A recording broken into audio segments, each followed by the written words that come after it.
નમસ્કાર પરમ શ્રદ્ધાળુ ભક્તજનો, પવિત્ર અને પાપનાશક પુરુષોત્તમ માસની દિવ્ય મહોત્સવ જેવી કથા યાત્રાના 17મા અધ્યાયમાં આપ સૌનું હાર્દિક સ્વાગત છે। 16મા અધ્યાયમાં આપણે સત્યવાદી અને પ્રમાણિક કઠિયારા સુદામાની વાર્તા સાંભળી અને જોયું કે કેવી રીતે પ્રભુએ ભક્તની સચ્ચાઈથી પ્રસન્ન થઈને તેની ભીની લાકડાની ભારીને સાક્ષાત અસલી સોનામાં બદલી નાખી।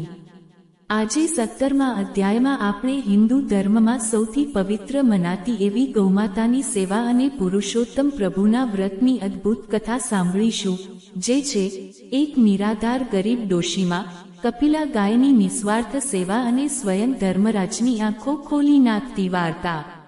આ વાર્તા આપણને એ મોટો જીવંત બોધ આપશે કે જે ઘરમાં અથવા જે ભક્તના હૃદયમાં મૂંગા જીવો પ્રત્યે દયા હોય છે અને જે જીવ ગૌમાતાની સાચા દિલથી સેવા કરે છે, તેનો ઉદ્ધાર કરવા માટે સ્વયં ભગવાન વૈકુંઠમાંથી પૃથ્વી પર દોડી આવે છે। આ કથામાં આપણે જોઈશું કે કેવી રીતે એક ગરીબ ડોશીમાની ભક્તિની પરીક્ષા લેવા માટે ખુદ યમરાજ અને ચિત્રગુપ્ત પૃથ્વી પર આવ્યા અને ભગવાને કેવો મોટો પરચો બતાવ્યો। વિડિયો હંમેશાની જેમ ખૂબ જ લાંબો અને અદ્ભુત છે, એટલે ક્યાંય પણ સ્કીપ કર્યા વગર છેલ્લે સુધી શાંતિથી સાંભળજો। કથા શરૂ કરતા પહેલા કમેન્ટ બોક્સમાં પૂરી શ્રદ્ધાથી જય ગૌમાતા અને જય પુરુષોત્તમ પ્રભુ અચૂક લખી દો। ઘણા વર્ષો પહેલાની આ વાત છે। ગોદાવરી નદીના કિનારે એક નાનું અને સુંદર ગામ વસેલું હતું। એ ગામમાં એક ઘરડા ડોશીમાં રહેતા હતા, જેનું નામ હતું જમનાબા। જમનાબા આ દુનિયામાં સાવ એકલા હતા। તેમનું કોઈ સગું વહાલું કે સંતાન નહોતું। ઘરમાં ગરીબાઈ એટલી હતી કે એક નાની ઝૂંપડી સિવાય તેમની પાસે કોઈ મિલકત નહોતી। પણ જમનાબા ક્યારેય પોતાની ગરીબાઈનું રોદનું નહોતા રોતા। તે કહેતા, મારો નાથ પુરુષોત્તમ પ્રભુ બેઠો છે, પછી મારે કઈ વાતની ચિંતા? જમનાબા પાસે ઘરમાં એક ગાય હતી, જેનું નામ તેમણે કપિલા રાખ્યું હતું। કપિલા ગાય જમનાબા માટે માત્ર પશુ નહીં, પણ તેમના પરિવારનું એકમાત્ર સંતાન હતી। ડોશીમાં પોતે ભૂખ્યા રહેતા, પણ કપિલા માટે વહેલી સવારે ઉઠીને લીલો ઘાસચારો વીણી લાવતા, તેને પ્રેમથી નવડાવતા અને તેનું દૂધ ભગવાનના મંદિરમાં અર્પણ કરતા હતા। કપિલા પણ ડોશીમાનો અવાજ સાંભળીને ભાંભરવા લાગતી અને તેમનો હાથ ચાટવા લાગતી હતી। સમય પસાર થતો રહ્યો અને પવિત્ર પુરુષોત્તમ માસનું આગમન થયું। આખા ગામમાં ઉત્સવ જેવો માહોલ હતો। જમનાબાના હૃદયમાં પણ પ્રભુની ભક્તિનો ઉમંગ જાગ્યો।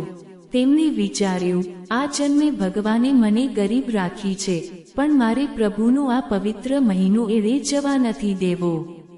જમનાબાએ મનમાં સંકલ્પ કર્યો કે તે આખો મહિનો એકટાણું દિવસમાં માત્ર એક જ વાર ભોજન કરશે અને સવારે વહેલા નદીએ નાહવા જશે।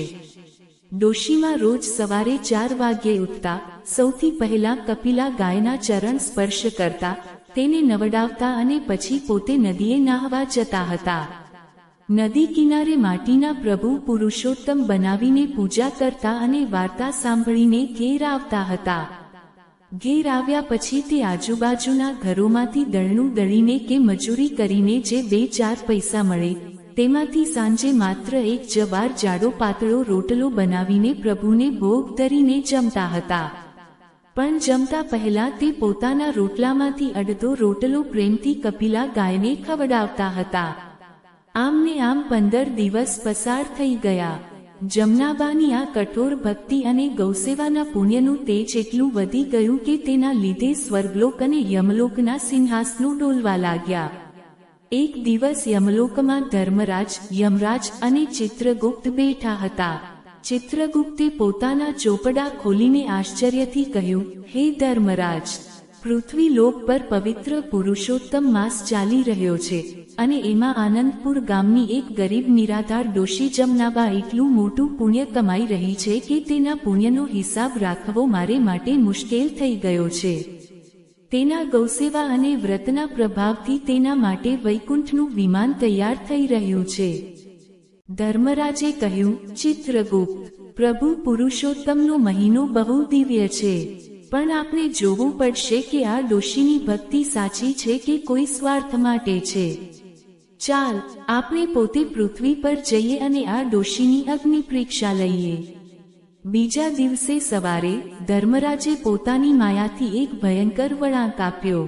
જમનાબા જ્યારે કપિલા ગાયને ચરાવવા માટે ગામની સીમમાં મૂકીને પોતે પૂજા કરવા ગયા, ત્યારે અચાનક જંગલમાંથી એક વિશાળ, ભૂખ્યો અને ભયંકર વાઘ ત્રાડ પાડતો બહાર આવ્યો. એ વાઘ બીજું કોઈ નહીં પણ સ્વયં ધર્મરાજ પોતે માયાનું રૂપ લઈને આવ્યા હતા. ભયંકર વાઘને જોઈને આજુબાજુના બધા ઢોર ઢાંખર ભાગી ગયા, પણ બિચારી કપિલા ગાય ત્યાં જ ઊભી રહી ગઈ. વાઘે કપિલાની સામે જોઈને કહ્યું, ઓ ગાય, આજે તારો કાળ આવી ગયો છે. હું કેટલાય દિવસથી ભૂખ્યો છું. આજે હું તારું ગરમ ગરમ લોહી પીશ અને તારું માંસ ખાઈશ. મૂંગું પશુ હોવા છતાં પ્રભુ પુરુષોત્તમની કૃપાથી કપિલા ગાયના મુખમાં વાણી આવી. તેણે ગભરાયા વગર નિડરતાથી વાઘને કહ્યું, હે વનરાજા, આપ મને ખુશીથી ખાઈ જજો, મને મારા મરવાનો કોઈ ડર નથી. પણ મારી એક વિનંતી છે. અત્યારે પવિત્ર પુરુષોત્તમ માસ ચાલી રહ્યો છે અને મારી ઘરડીમાં જમનાબાએ વ્રત રાખ્યું છે. તે રોજ સાંજે મને ખવડાવ્યા વગર પોતે અન્નનો દાણો પણ મોઢામાં નથી નાખતી. જો હું અત્યારે મરી જઈશ તો મારી ઘરડીમાં આઘાતમાં વ્રત અધૂરું મૂકીને મરી જશે. કૃપા કરીને મને અત્યારે જવા દો. હું ઘેર જઈને મારી માને મળી લઉં અને સાંજે પોતે તમારી પાસે પાછી આવી જઈશ. માયાવી વાઘે હસતા હસતા કહ્યું, ઓ ગાય, તું મને મૂર્ખ સમજે છે? મોતની સામેથી બચીને કોઈ પાછું આવે ખરું? કપિલા ગાયે સૂરજ નારાયણ અને પુરુષોત્તમ પ્રભુના સોગંદ ખાઈને કહ્યું, જો હું પાછી ન આવું તો મને પ્રભુના દ્રોહનું પાપ લાગે. સોગંદ સાંભળીને વાઘે તેને જવા દીધી. કપિલા ગાય દોડતી દોડતી ઘેર આવી. તેની આંખોમાંથી આંસુ વહી રહ્યા હતા. જમનાબાએ ગાયને રડતી જોઈને પૂછ્યું, શું થયું મારી કપિલા? તું કેમ રડે છે? કપિલા ગાયે આખી વાત ડોશીમાને કહી સંભળાવી. આ સાંભળીને જમનાબાના પગ નીચેથી જમીન સરકી ગઈ, પણ તે ડર્યા નહીં.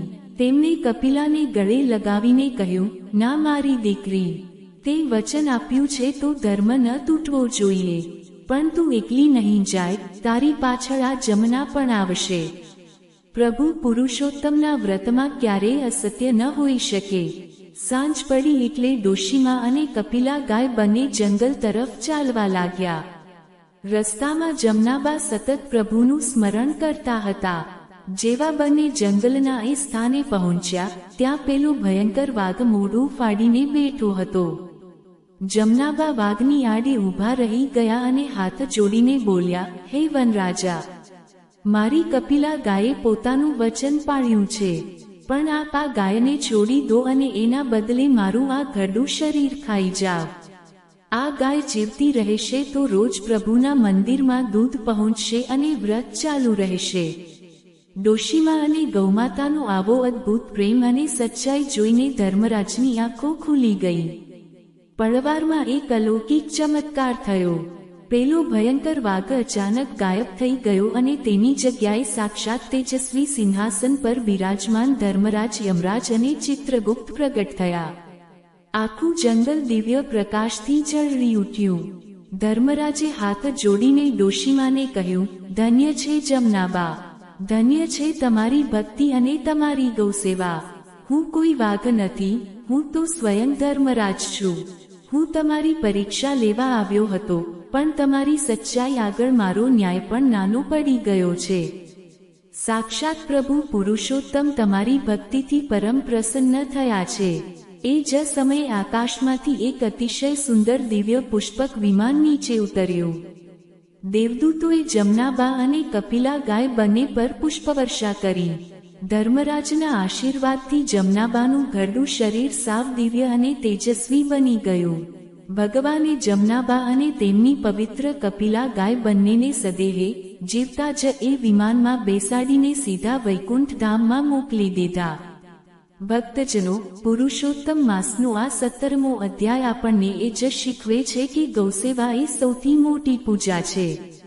જો માણસ નિસ્વાર્થ ભાવે મૂંગા જીવોની સેવા કરે છે અને પોતાના વચન પર અડગ રહે છે, તો સ્વયં ધર્મરાજ પણ તેના પર પ્રસન્ન થાય છે અને પ્રભુ તેને વૈકુંઠનું સુખ આપે છે.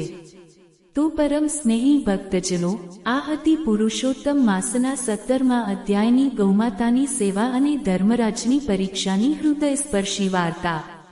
જો આ કથા તમને ગમી હોય તો વિડીયોને એક લાઈક જરૂર કરજો અને તમારા મિત્રો તથા સ્નેહીજનો સાથે અચૂક શેર કરજો, જેથી ગૌસેવાનો મહિમા બધા સુધી પહોંચે. આના પછીના એટલે કે 18મા અધ્યાયમાં આપણે પુરુષોત્તમ માસની વધુ એક પરમ પવિત્ર પૌરાણિક કથા સાંભળીશું. એ 18મો દિવસ બહુ જ રોમાંચક છે, માટે ચેનલને હમણાં જ સબસ્ક્રાઇબ કરી લો અને બેલ આઇકન દબાવી દો, જેથી આગલો વિડીયો મિસ ન થાય. ધન્યવાદ.